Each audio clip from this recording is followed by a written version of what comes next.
Yang cheese naan biasa je Pergi tak pergi boh.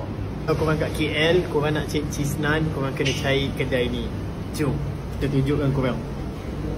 Okay, so cheese naan ni kau tengok sekali tarik dia. Ini yang korang selalu tengok dekat TikTok kan, yang viral kan.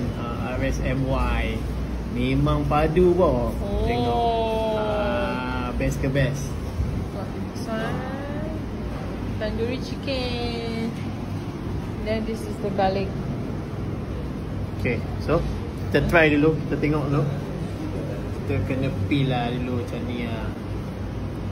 Ni yang cheese naan biasa je Pergi tak pergi boh. Dia boleh order extra kan.